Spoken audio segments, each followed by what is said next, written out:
Hi guys. Another freezing evening here in Suffolk, the north of Suffolk. I'm on the north of Suffolk to kind of the east of Norfolk border, and it's really cold. Just going to Morrison's. Somebody asked, "Is that all you do? Go to the supermarket or something like that?" Yeah, that is all I do. Stay at home with the dogs. You see, the situation at the moment is I have to stay with the dogs at my friend's house. I'm actually more free there than I am at home, because when I go out, like now, I'm going to the Morrisons and I have no dogs with me. I have some freedom.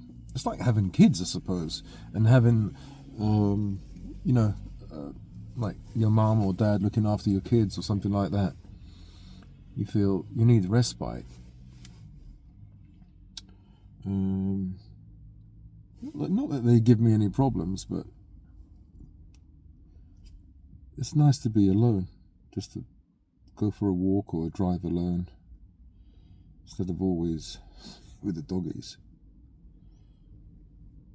Yeah, so now they're at home with my friend, but at home at my house in Norwich, when I can't really leave them with someone who's responsible, whereas my friend, she's responsible, and she can keep them in the house. That's where they feel like warm and they feel happy, they can go to sleep.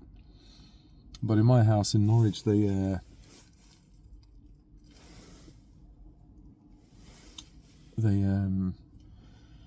have to stay in a cold corridor or the stables that is cold, and they're just basically left alone, because my wife, she's got other things that she's dealing with. She can't really look after them. She's not really responsible for them, but I'm responsible. So it's a dilemma. Someone might ask, why don't you take all 6 dogs with you? I can't take all 6 dogs in a 1-bedroom terraced house. 6 German Shepherds, yeah. And there's a cat upstairs as well. 1 feral cat. She's going to become even more mad, more crazy. My friend says she's not feral, but she's feral towards me. That cat. Oh. I won't say anything about that cat. She doesn't like me, I know that. She's always showing her teeth and mouth, opens her mouth widely and goes. Even if I give her food, I would have thought, like, give her some food and then she'll be okay with me. No, you give her food and then afterwards, bloody hell. And she goes for me as well. Sometimes I play around, I've got this little toy, she goes, unbelievable. I never liked cats, but I'm making an effort with her. Maybe she senses the vibe. No, she doesn't sense any vibe. All the cats that when I'm walking, I say, meow, hello. Like 75%, maybe 80% of the cats will respond, and they all like brush up on your leg, and they're all nice and soft. As long as you don't tickle their belly when they're upside down, otherwise they'll grab you and start like a rabbit, like scratching your with their hind feet, scratching your arm. So I know not to do that. But what I'm saying is they're all friendly, apart from this cat. But this cat is just stays at home all the time and hasn't known anyone apart from me to come into the bedroom. So I sleep in the bedroom, and that's her area, that's her territory. Yeah, so I received a few nice comments about my rambling videos. Like, people say, they like to, listen to my rambling videos, and not to structure my videos, because otherwise, I think, if I structure my videos, it will lose the flow, as it were. Because I thought about, like, let me make a structure, this is what I'm going to say, and I can make my videos perfect, like, say, a sentence, and then that sounds, really good. It sounds good. What I'm saying sounds really good. But the problem is, like, I can't do a one-take video. I have to, like, read the script and then say it in my own words. But it's kind of cheating. Everybody cheats, I suppose. But it's not the cheating thing. If you can make something like a nice video for people, even though you're cheating, it's okay. But it's not that. It's in a sense, I'm cheating myself or the audience, because I'm not going on a rant or that flow. And usually people don't like to hear people ranting or rambling, sorry. But yeah, some people like that because it's something that AI can't handle. It can't copy that. It's very difficult. It's very difficult because, especially if you've got ADHD and autism, because I'm sure I have autism as well. I'm going to collect all these bloody terms. I had the assessment for ADHD and I passed that with flying colours. Now I'm thinking of having the autism one as well. There's so many things. Asperger's, highly functioning. If I've got anything, it's not very highly functioning. It's low functioning. What is it? Asperger's. Is it Asperger's or Asperger's syndrome? Highly functioning autism. And I think they're all crossover, don't they? They're all kind of interconnected. You can have problems and it could be ADHD or it could be autism. It's all roughly the same thing. My friend says, she said, like, it looks like you're on the spectrum. And I said, yeah, I'm on the spectrum, all right. It looks like you're on the spectrum as well. On the spectrum, yeah. What the hell does that mean? The spectrum of nuttiness, like highly functioning to completely out of it. So it's somewhere there. And there are layers, aren't there? There's like ADHD, there's highly, was it intelligent being? No, highly sensitive human, what was it? Highly sensitive person, sorry. ADHD, ADD, all these bloody terms. Like, it took me like 58 years to realise that I had ADHD. It's only because you guys told me it. I wouldn't have found out, And that's an important question, isn't it? Like, you can go through your whole life, not knowing that you've got a problem, and then somebody points it out. And if you're open enough, to research it or delve or dive into the subject and go to the doctor or ask for help, and then you realize, oh, I do have. It's like, some people might be saying, how can you not know that you've got this problem? Well, if you've got a broken leg, you know that that's the norm. Okay, people walk around, they don't like limp, so there must be a problem. And my knee hurts when I don't know, when I bend down or when So you go to the doctor. Doctor, do I have arthritis? They check your leg, okay? And you're different from everyone else. But when it comes to the mind, how can you know if someone's different? You see someone's face. You see lots of people. You only see people or like obviously out of it. Like in the co-op the other day, I saw one black guy, young guy, maybe 20 or something like that. He was just running around, making all these noises. And I thought, oh, fuck me. I mean, that's obvious, isn't it? And he had like an older black guy with him and a younger white guy there. Maybe his, carers, and they were paying for something. But you can tell he was out of it. Like, The way, like, when you walk in, like, he's all smiling. You could tell, immediately that someone, is on that end spectrum, right at the end there, just about to fall off the cliff.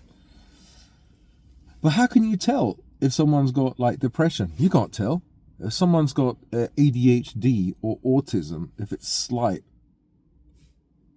how are you going to tell?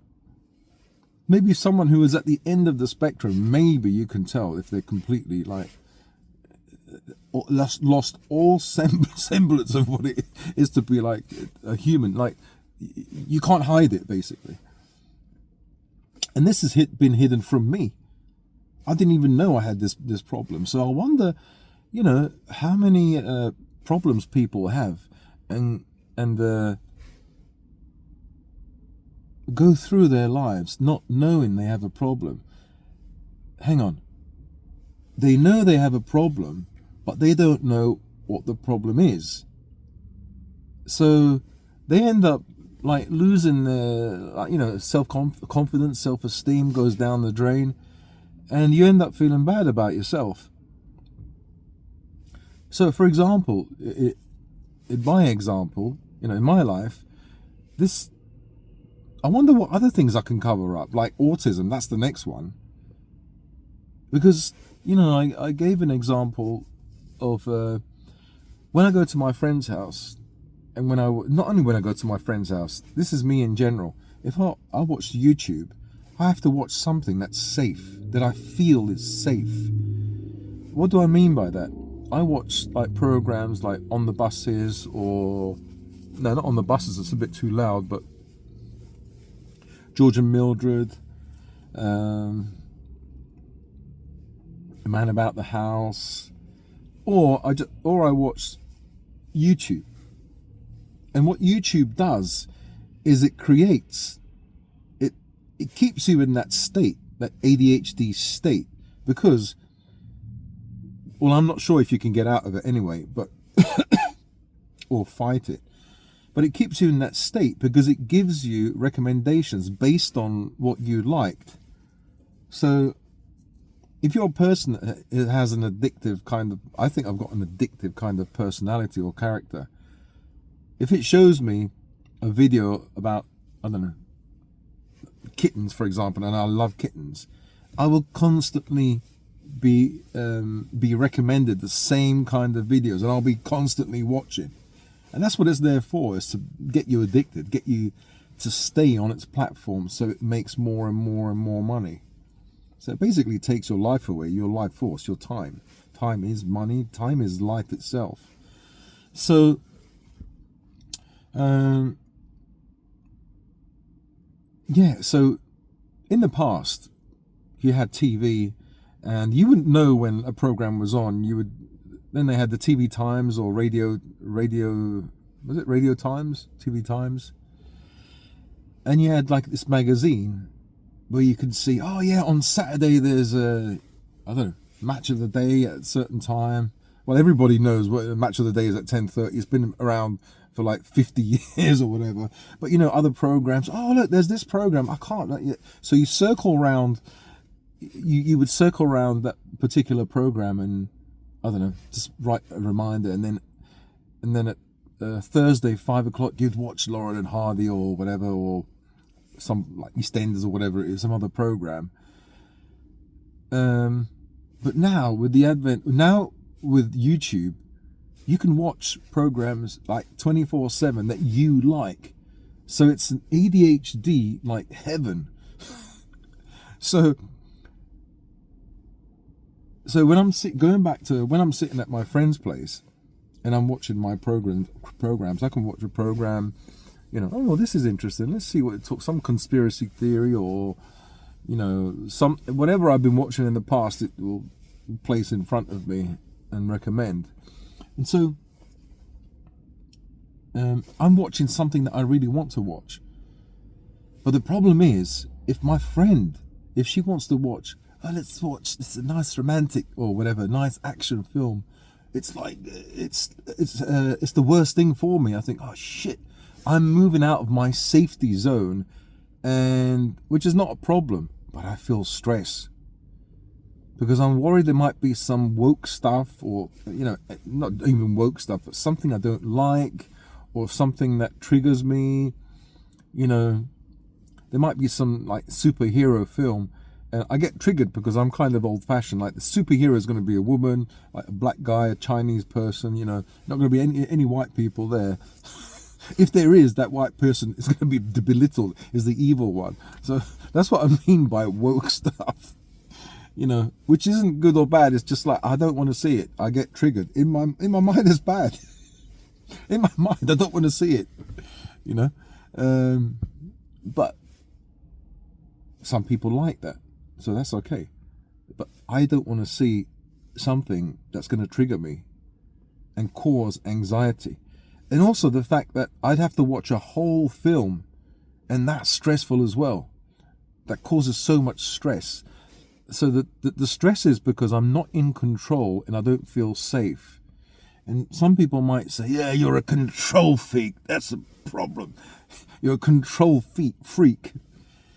Yes and no. I like to be in control because I feel safe. It's not because I want to control her or control the situation. Of course, I want to be in control of the situation because I feel safe. It's because if I'm not in control and you just watch any program, it's just so stressful. Sometimes I switch off the computer and I put the normal TV on. My goodness, it's so woke, so you know exactly what I mean. If you're a person in your 40s, 50s, 60s, and you hardly watch the TV, then you watch the TV, it's just like, it's torture. It's real torture. The only thing I watch on TV is Match of the Day and maybe Formula One. And that's it. There's nothing that's sacred anymore. So, unless there's some channel that shows, really old programs from the 70s, 80s, or 90s, then that's okay. But my friend, I think she likes to watch new movies, like movies that have just come out now. And I just can't handle the woke stuff. Like, it's coming, right? That the superhero is going to be a woman or a black guy or both, like, or some, I don't know, maybe trans or Chinese trans. I mean, it has to be like super progressive, and that's fine. I'm not saying there's anything wrong with that because we all have to move, with the times. But my little brain, like, thinks that, okay, fine, but then I realize I'm being programmed. And like, you might say, well, weren't you being programmed before? Maybe, yes, yeah, maybe, but then I don't want to have to go into the politics of it, like women superheroes and stuff like that. Well, I think I'll just stop there. I mean, it's all fantasy, isn't it? Yeah, you get one woman like beating up so many guys. I mean, that's fake. So in your mind, you think, yeah, okay, she's supposed to be a superhero, right? So she's supposed to be extra strong, extra powerful. But in my dinosaur kind of misogynist mind, it doesn't register. Like, my bullshit alarm is going off. Boom, boom, boom. I can't fucking take it anymore.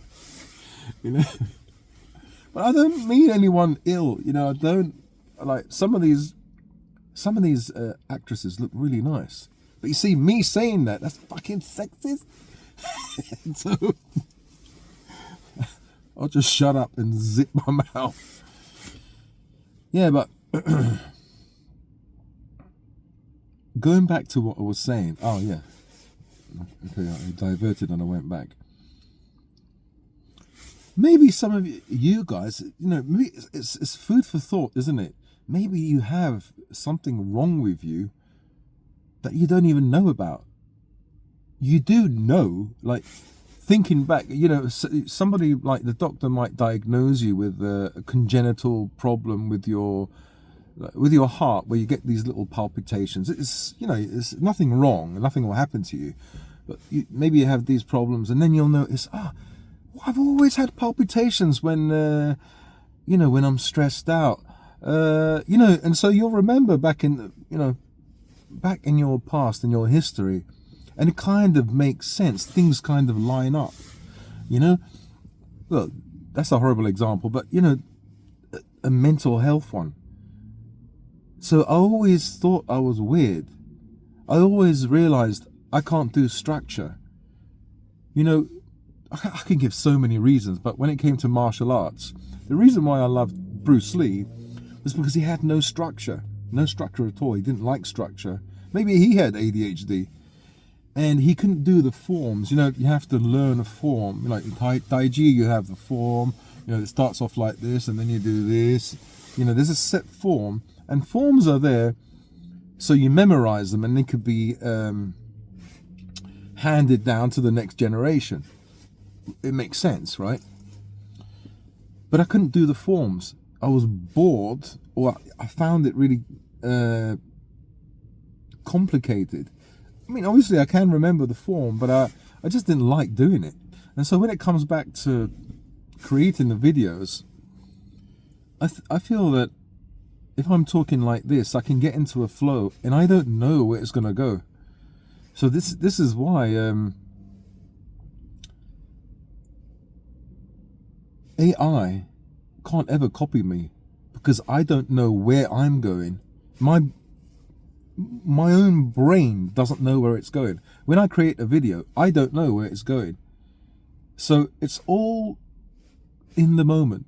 It's not something that's been rehearsed. In fact, if I try to rehearse it, I'll have stress, really high stress levels, because I have to remember it, and it causes, it's going to cause burnout. It's going to cause burnout, and I'm not going to do anything.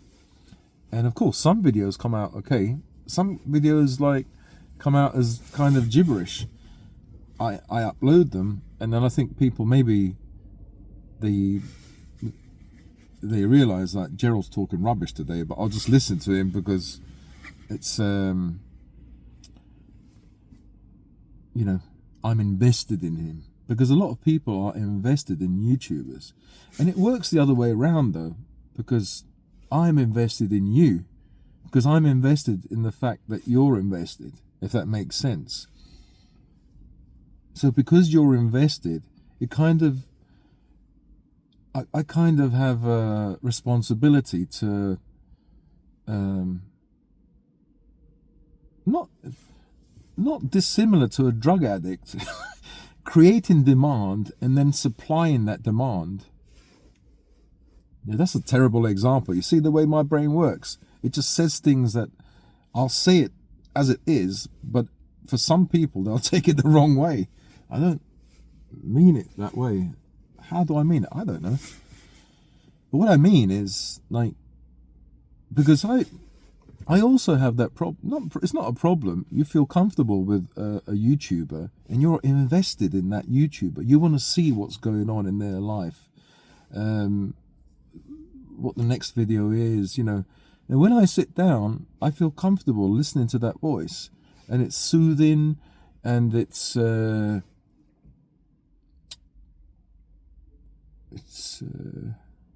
what's the word? It's soothing, but it's not not memorable, not relatable, but it's something that I know, and it's something that I don't know, soothing.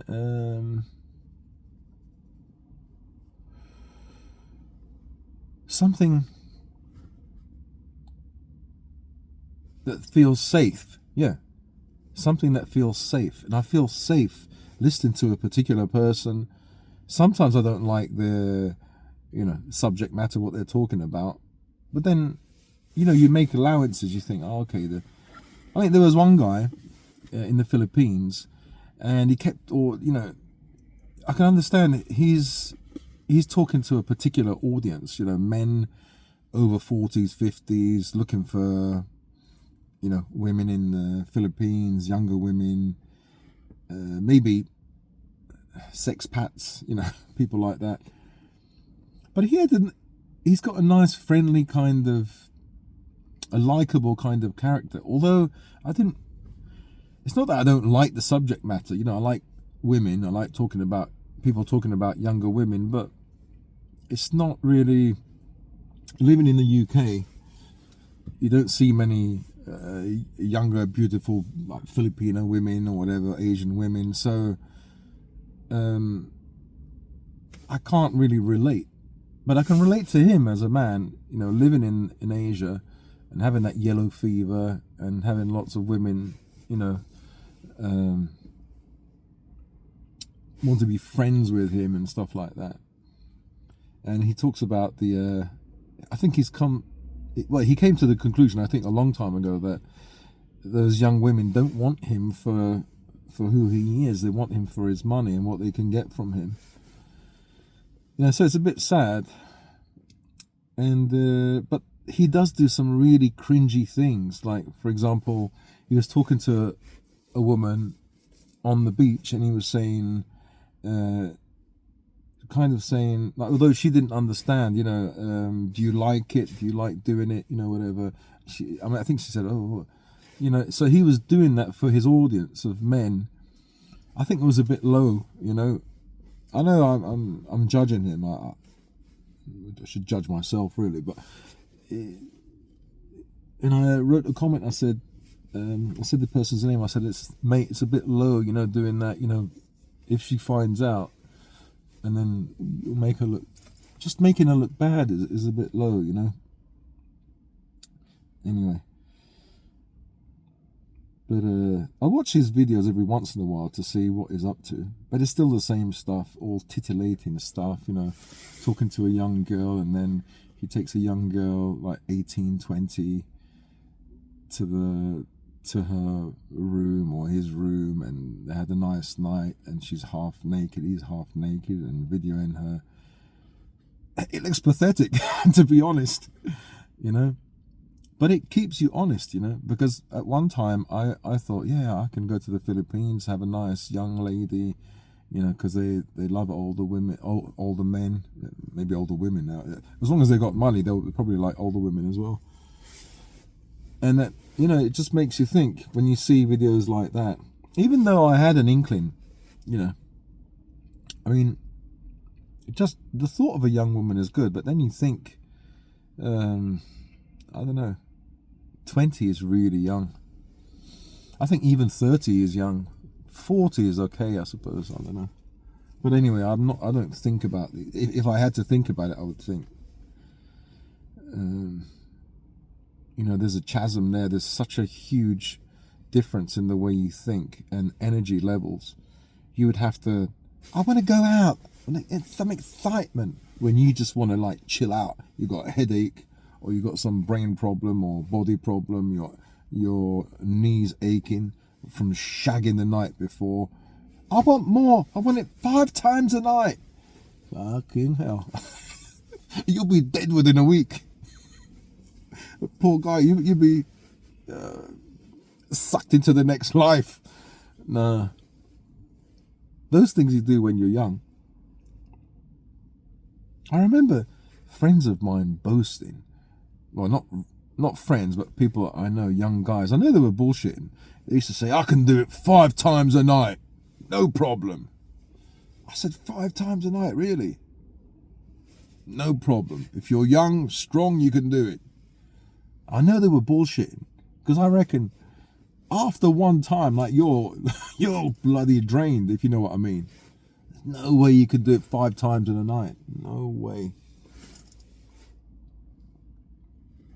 I'm talking about the full works, you know. I'm not talking about half measures, you know. Like I said, when you're young, you don't know these things, and people could bullshit you. In my life, I've been so gullible, like I was unbelievably gullible. I remember a friend of mine said, Gerald, you know, you can get high if you if you dry up bananas and you mix them with tobacco and you smoke them, and it gives you the same high as hashish, as ganja, as weed. And I said, nah, it's not true. Then what I did is I got my mum's bananas, I washed them, dried them up, and then I cooked them in oil. No, cooked them in oil first and then dried them. And then I thought, let me just try this. So I rolled up a kind of spliff, and I went onto the bus. And like back in the day, like, was it in the 80s or whatever? The buses, when you went upstairs, you can smoke upstairs, but you couldn't smoke upstairs. So I went upstairs in the back seat and I rolled this up. I was smoking it. And it was difficult because I think it was still oily or something. So I was trying to suck on this cigarette with this spliff that I made. And the whole of the upstairs stank of burnt banana. When the conductor came upstairs, he goes, "What's that smell?" I said, "Oh, this is a strong Marlboro." Yeah, so the guy gave me a bad look, and I just stopped it out. I thought, this is not bloody working. But I've been really gullible in my life, really bloody gullible. That's because I'm actually a simple person, believe it or not, very simple person. And sometimes I don't know, some people say I'm complicated, I'm not simple. In some ways I'm simple, in other ways I'm complicated. I don't know if that makes sense. I'm simple. What I want, or what I wanted in life, was what everybody wants. Just to be happy. I thought getting married, I can't get married. You see, I didn't know I had ADHD or autism or whatever, but I knew I was depressed. And I knew I couldn't handle life. So a person like that can't get married. But, my wife said, "Oh, you have to get married because now we've got a child and it looks bad on the child growing up. He won't be able to go to school and stuff like that." So I thought, oh, all right, get married. Well, there's a bit more involved than that, so I had to get married. It was one of those shotgun weddings. But then I thought, in the olden days, people used to get married, and maybe they didn't love each other, but then they grew to love each other after a while. So when it happens the other way around as well, you love someone the first day, you get married, you do it, you die for that person, and then everything goes downhill. Everything sags. Well, so do you, but your feelings go as well, because arguments, like, lots of stuff happens, and yeah, and things don't work out. So in that way, I think I'm simple. I should have realized I'm not a man of the world or anything. I don't know anything. Why should I have realized that this can go wrong? Because it's happened to so many other people. But you don't think it's going to happen to you. You think, yeah, that's for people outside there. Divorce and all that, that's for other people, not for me. Until it is for you, and then you realise you're just like everyone else. Well, anyway, I don't know what I spoke about. I've got no idea what I spoke about, and I think David, he sent a message and said, "Oh, you're not bad at storytelling. That's what people like, especially the transvestite story. You had them in stitches or something like that." But actually, I've looked at videos. I was thinking, how can I make better videos? And I saw people talk about storytelling, and then I saw a video on storytelling, and it said you have to have a kind of structure. You have to have the beginning, the middle, and the end. The meat and the end, and you have to talk to people in certain ways. And I already got confused. I thought, no, I can't be a storyteller because I don't understand the structure, you know. So I have to story tell if that's what I do in my own way.